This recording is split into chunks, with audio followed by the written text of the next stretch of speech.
दोस्तों नमस्कार, आदाब, सत श्री अकाल। मैं पंकज कुमार, चर्चा विद पंकज पर। बिहार विधानसभा में चुनाव का बिगुल बज चुका है। बिहार में जिस तरह से सभी राजनीतिक पार्टियां चुनाव प्रचार में लगी हुई है, अभी आरजेडी और कांग्रेस गठबंधन, जो इंडिया गठबंधन की पार्टियों ने वोटर अधिकार यात्रा निकालकर जो एसआईआर बिहार के अंदर चुनाव आयोग के द्वारा लाया गया था दोस्तों, उसके खिलाफ एक यात्रा निकाली गई। उस यात्रा के बाद में दोस्तों कांग्रेस ने वहां कहीं ना कहीं अपना एक चुनावी प्रचार शुरू कर दिया। मैं आज बात करने वाला हूं राघोपुर विधानसभा की। क्या है राघोपुर विधानसभा का जातिगत समीकरण, और यहां से वर्तमान में विधायक तेजस्वी यादव हैं। इस विधानसभा पर किसका कब्जा रहा है, क्या इतिहास है इस विधानसभा का। तेजस्वी प्रसाद यादव दोस्तों 2015 से लगातार यहाँ पर विधायक हैं 2 बार। दोस्तों मैं इस विधानसभा की यदि बात करूं तो इस विधानसभा पर सबसे ज्यादा जो वोट बैंक है वो यादव जाति का है। यादव जाति का वोट बैंक लगभग 1,30,000 वोट बैंक यहाँ पर यादव जाति का है। यह वह विधानसभा है जहाँ पर कांग्रेस का भी एक लंबा कब्जा रहा है, उसके साथ साथ जनता पार्टी का भी कब्जा रहा है। 1995 में पहली बार यहाँ पर आरजेडी के सुप्रीमो लालू प्रसाद यादव विधायक बने। दोस्तों 1995 के बाद में 2000 के चुनाव में लालू यादव दूसरी बार विधायक बनते हैं और कहीं ना कहीं ये आरजेडी का एक किला बन जाता है। आरजेडी यहाँ पर 2005 का जो चुनाव होता है, उस 2005 के चुनाव में राबड़ी देवी को टिकट देकर चुनाव लड़ाते हैं और राबड़ी देवी यहाँ से चुनाव जीतती है। दोस्तों 2010 का चुनाव एक विषम परिस्थितियों में होता है, राबड़ी देवी मैदान में होती हैं। वहाँ जनता दल यूनाइटेड की तरफ से यहाँ पर सतीश कुमार मैदान में होते हैं, राबड़ी देवी यहाँ पर चुनाव हार जाती है।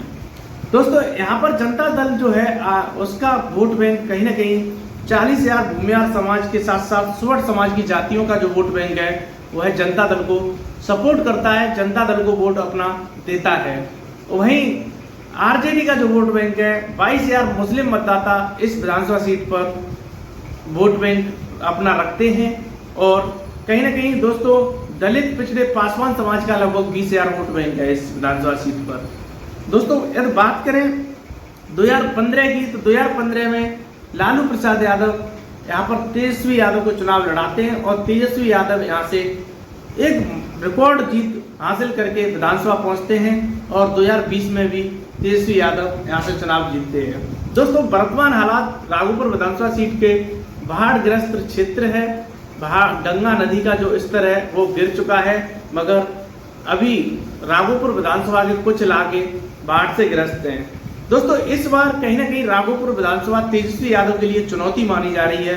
चुनौती इसलिए मानी जा रही है कि जो लालू प्रसाद यादव के बड़े बेटे और बिहार सरकार के स्वास्थ्य और पर्यावरण मंत्री रहे तेज प्रताप यादव अभी वर्तमान समय में लालू प्रसाद यादव ने पार्टी से 6 साल के लिए निष्कासित कर दिए हैं। उसके साथ साथ दोस्तों परिवार से भी निष्कासित कर दिया गया है। ऐसे में वह राघोपुर विधानसभा पर सक्रिय दिखाई दे रहे हैं और बाढ़ पीड़ितों के बीच में जाकर जिस तरह से राहत सामग्री और पानी के बीच में जाकर जिस तरह से लोगों से मिलना और लोगों की सेवा करना, कहीं ना कहीं यह साफ झलक रहा है कि तेज प्रताप यादव क्या तेजस्वी के सामने चुनाव लड़ सकते हैं। जब पत्रकारों से वार्ता करते हुए तेज प्रताप यादव ने कहा था यदि तेजस्वी महुआ से चुनाव लड़ने के लिए आएंगे तो तेज प्रताप यादव भी राघोपुर से लड़ेंगे।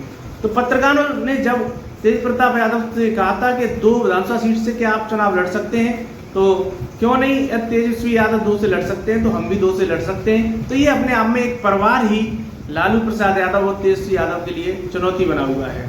दोस्तों देखते हैं कि राघोपुर विधानसभा सीट पर तेज प्रताप यादव अपनी किस्मत आजमाने के लिए आते हैं तो जो मुकाबला है वो काफी दिलचस्प दिखाई देगा।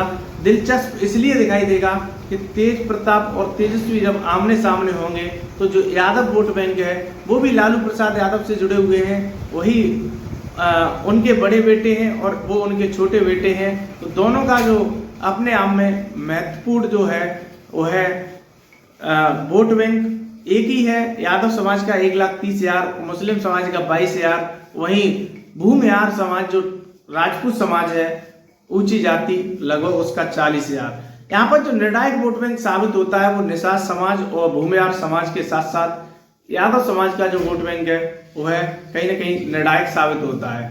दोस्तों, राघोपुर विधानसभा के बारे में आप अपनी जानकारी कमेंट बॉक्स में कमेंट करके जरूर बताएं। यदि आपने हमारा चैनल चर्चा विद पंकज सब्सक्राइब नहीं किया है तो चैनल को सब्सक्राइब करें। जय हिंद, जय भारत।